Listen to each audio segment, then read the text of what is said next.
Hello बच्चों, आज हम पढ़ेंगे कक्षा 12 रसायन विज्ञान पाठ विद्युत रसायन का पहला भाग। तो हम जा रहे हैं पढ़ने सबसे पहले कि विद्युत रसायन क्या होता है।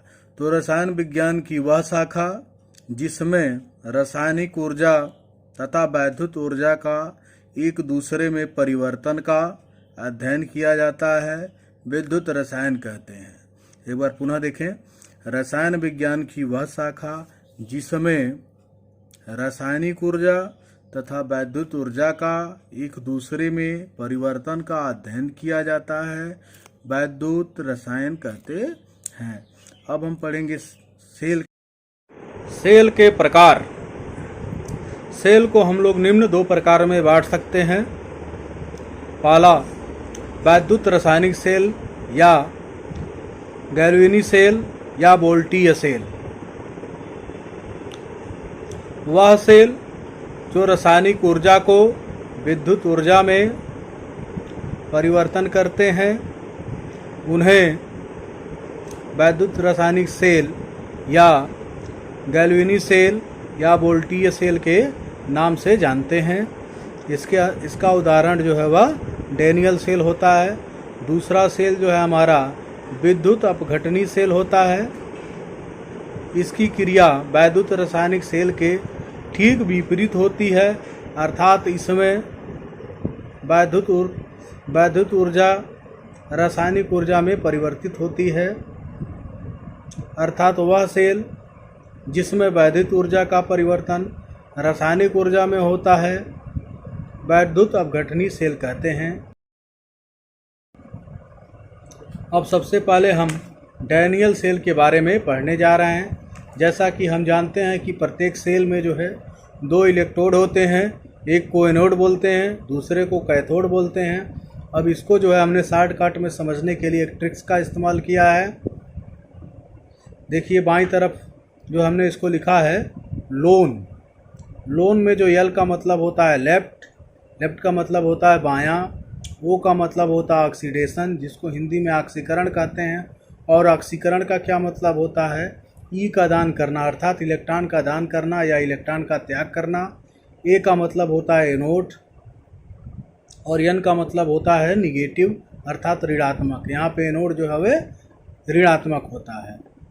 अब जो है दाईं तरफ क्या होगा इस सेल में, उसको समझने के लिए देखिए हमने एक लॉजिक का इस्तेमाल किया है, RRCP लिखा है। इसको हम लोग ऐसे याद कर सकते हैं, पहले आर से राम, पहले आर से आप जो है इसको ऐसे बोल सकते हैं राजा, दूसरे आर से राम, सी से जो है चंद्र और पी से जो है पधारे। तो राजा रामचंद्र पधारे, ऐसे जो है याद रख सकते हैं। पहले आर का मतलब क्या हो गया, देखिए बाईं तरफ जो हमने लोन लिखा है यल का उल्टा है, ये यल का मतलब लेफ्ट का उल्टा क्या होता है राइट, आर हो गया ये दायां। दूसरा जो है आपका ओ का मतलब हमने ऑक्सीडेशन लिखा है, तो ऑक्सीडेशन का उल्टा क्या हो जाएगा रिडक्शन को हिंदी में आप चयन कहते हैं, इसीलिए देखिए हमने आर से लिखा, आर से रिडक्शन हो गया। रिडक्शन का मतलब क्या होता है, आप चयन क्या होता है, जिसमें इलेक्ट्रॉन जो है ग्रहण करता है पदार्थ, ठीक है ना। उसके बाद हमने लिखा है, देखिए बाईं तरफ ए लिखा है, ए का मतलब हमने एनोड बताया था, एनोड का उल्टा क्या हो जाएगा कैथोड हो जाएगा, ठीक है।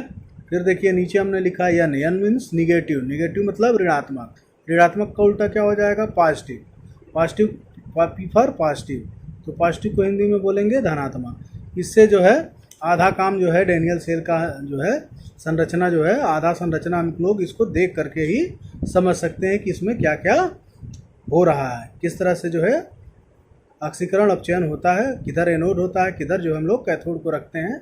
इससे हम लोग आसानी से समझ सकते हैं। देखिए हमने इसको चित्र में अंकित किया है। यहाँ बाईं तरफ जो है हमने जिंक रॉड लिया हुआ है जो एनोड का कार्य करता है, जिसको हम जिंक सल्फेट के विलयन में रखे हुए हैं।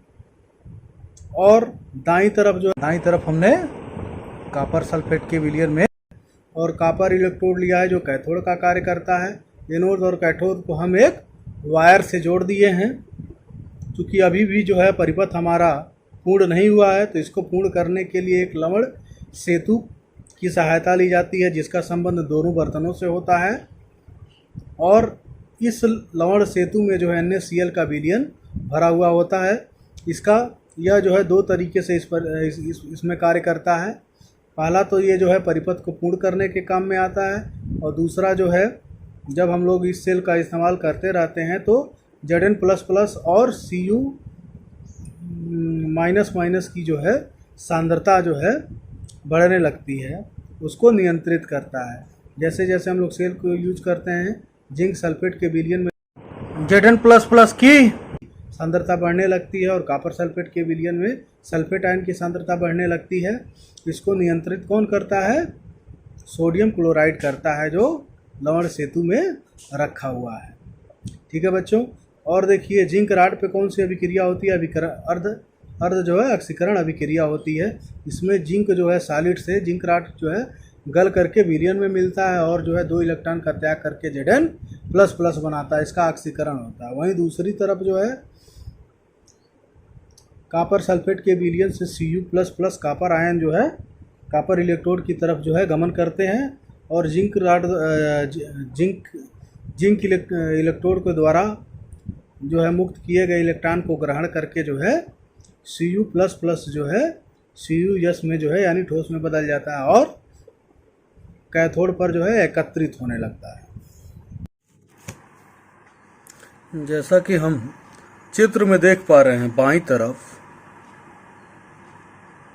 एक बर्तन में हमने जिंक सल्फेट का विलयन ले रखा है।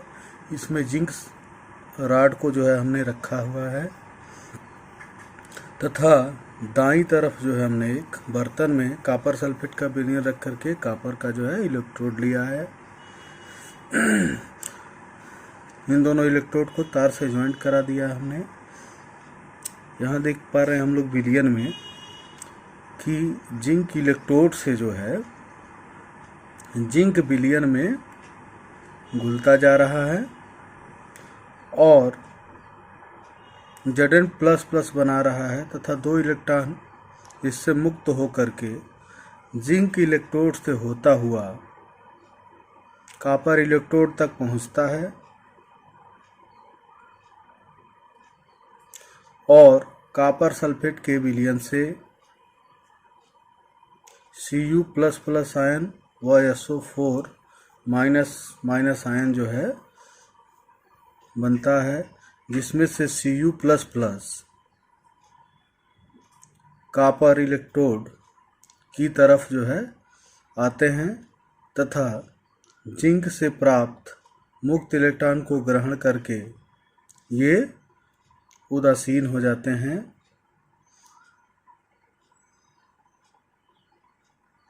इन दोनों बर्तनों में हमने एक लवण सेतु लगा रखा है जो परिपथ को पूर्ण करते हैं तथा Zn++ एवं SO4 माइनस को नियंत्रित करने का काम ये करते हैं। इस लवण सेतु में NaCl का जो है वह विलयन भरा हुआ होता है, जिसमें से Cl- जो है जब Zn++ की मात्रा बढ़ जाती है तो जिंक क्लोराइड बना करके नीचे बैठ जाती है, तथा दाईं तरफ जब SO4 की संख्या बढ़ जाती है तो Na+ जो है उससे मिल करके Na2SO4 बना लेता है। ये देखिए परिपथ पूर्ण हो चुका है और मुक्त इलेक्ट्रॉन जो है जिंक राड से होते हुए कॉपर इलेक्ट्रोड की तरफ जाते हैं तथा विद्युत धारा इलेक्ट्रॉन के विपरीत दिशा में प्रवाहित होती है, अर्थात कॉपर कैथोड से होती हुई ये जिंक राड की ओर जो है एनोड जो है विद्युत धारा प्रवाहित हो रही है। अब और जिंक राड पर जो है वह ऑक्सीडेशन की अभिक्रिया हो रही है, ऑक्सीकरण हो रहा है। देखिए Zn से Zn++ बन रहा है और 2 इलेक्ट्रॉन मुक्त हो रहा है और इस प्रक्रिया में जिंक राड धीरे धीरे जो है गल करके विलयन में मिल रहा है, जिससे उसकी मोटाई लगातार जो है कम होती जा रही है इस प्रक्रिया के दौरान। और विलियन में Zn++ की जो है सांद्रता बढ़ती जा रही है। Zn++ की सांद्रता बढ़ती जा रही है। चित्र के माध्यम से हम लोग देख सकते हैं। और जो है मुक्त इलेक्ट्रॉन जो है ऊपर की ओर, जिसको हमने पीले स्पॉट से दिखाया है, जा रहा है।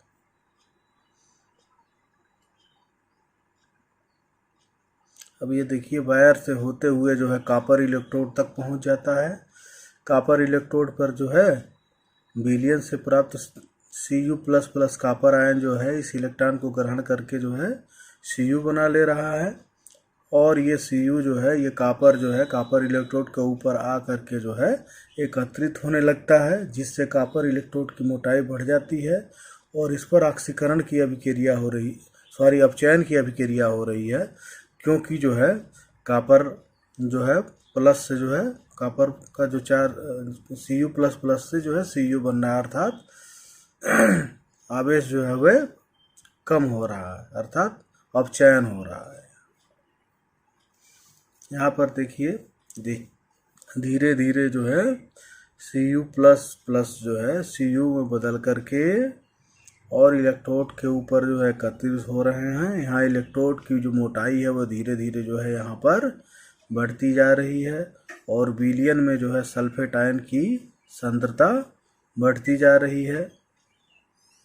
ये देखिए ऊपर से इलेक्ट्रॉन जो है आ रहा है, जिसको हमने जो है पीले रंग के डॉट के द्वारा जो है दिखाया है।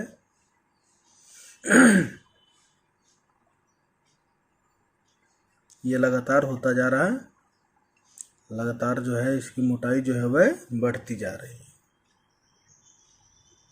और विलियन में सल्फेट आयन की सांद्रता भी बढ़ती जा रही है। एक कपर और ये गया और ये जा करके जो है कैथोड के साथ जो है कैथोड पर एकत्रित हो।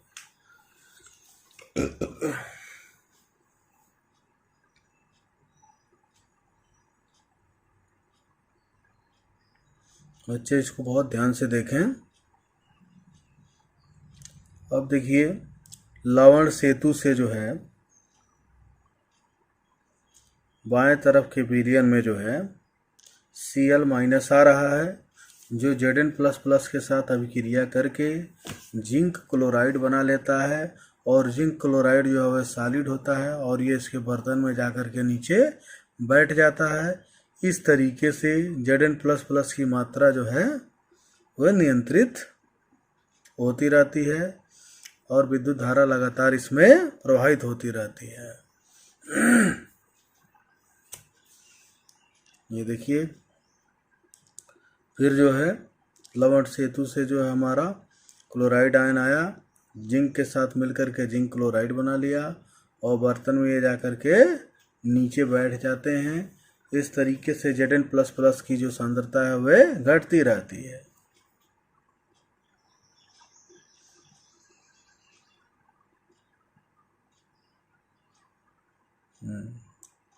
देखिए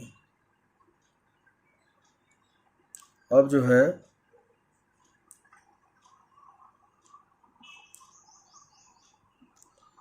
हम इस पूरे अभिक्रिया को अगर एक साथ लिखें तो Zn से बन रहा है Zn++ और 2 इलेक्ट्रॉन मुक्त हुआ और कॉपर से बन रहा Cu++ से 2 इलेक्ट्रॉन लेकर के Cu बना रहा है। दोनों को जोड़ देंगे तो ये दोनों इलेक्ट्रॉन कट गया। Cu++ प्लस Zn से बन रहा है Zn++ प्लस Cu।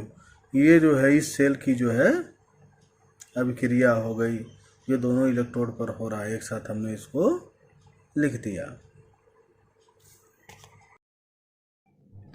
अब हम पढ़ेंगे लवण सेतु के कार्य। तो लवण सेतु के निम्न कार्य होते हैं। सबसे पहला काम तो ये क्या काम करता है, परिपथ को पूर्ण करने का कार्य करता है। और दूसरा जो है ये विद्युत उदासीनता को संतुलित रखता है, अर्थात जिंक सल्फेट के विलयन में Zn++ की जो सांद्रता बढ़ रही है उसको नियंत्रित करता है निम्न अभिक्रिया के द्वारा। Zn++ प्लस 2Cl- मिल करके Zn क्लोराइड बना देता है, जो सॉलिड होते हैं और जो है जिंक सल्फेट के विलयन में ये नीचे बैठ जाता है। इसी तरीके से कॉपर सल्फेट के विलयन में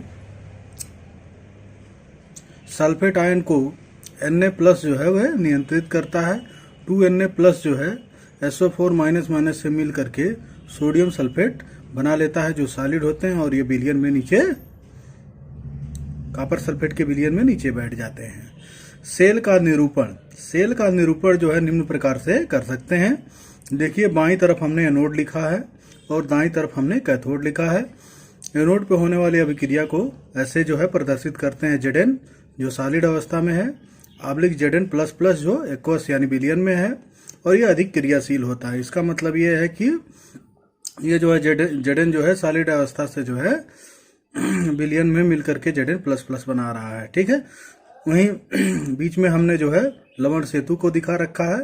उसके बाद जो है दाईं तरफ जो है Cu प्लस प्लस एक्वस से Cu यानी सॉलिड के रूप में जो है कॉपर प्राप्त हो रहा है कैथोड पर। और एनोड को हमने माइनस से यहाँ दिखाया है, कैथोड को किससे दिखाया है, प्लस से दिखाया है। ठीक है बच्चों, अब एक बार जो है डैनियल सेल के चित्र को पुनः हम लोग देख लेते हैं। देखिए, इलेक्ट्रॉन जो है एनोड यानी Zn से कैथोड की ओर जाते हैं। वैद्युत धारा जो है कैथोड प्लस से जो है चल करके जो है एनोड Zn की तरफ जो है आती है। एनोड पे अभिक्रिया जो हो रहा है Zn से जो है Zn plus plus aqueous plus 2e अर्थात Zn जिंक रॉड पर जो है ऑक्सीकरण की अभिक्रिया हो रही है। इसको अर्ध ऑक्सीकरण अभिक्रिया कह सकते हैं। कैथोड पर जो है अर्ध अभिक्रिया जो है Cu प्लस प्लस एक्वस से 2 इलेक्ट्रॉन लेकर के ये Cu में बदल जा रहा है। यहाँ पर इसका जो है अपचयन हो रहा है। लवण सेतु को का कार्य एक बार पुनः हम लोग देख लेते हैं। यह परिपथ को पूर्ण करने में सहायता करती है तथा निम्न अभिक्रिया द्वारा वैद्युत उदासीनता को बनाए रखती है। Zn प्लस प्लस को उदासीन निम्न प्रकार करती है। Zn plus plus 2Cl minus से मिलकर के जिंक क्लोराइड बना लेता है, और यह जिंक क्लोराइड जो है जिंक सल्फेट के विलयन में नीचे बैठ जाता है। इसी प्रकार जो है सल्फेट आयन को उदासीन निम्न प्रकार से करती है। सल्फेट आयन जो है 2Na प्लस के साथ मिलकर के सोडियम सल्फेट बना लेता है, जो कॉपर सल्फेट के विलयन में यह अभिक्रिया होती है, और यह कॉपर सल्फेट के विलयन में नीचे बैठ जाती है, क्योंकि यह सॉलिड अवस्था में होती है, ठोस अवस्था में होती है।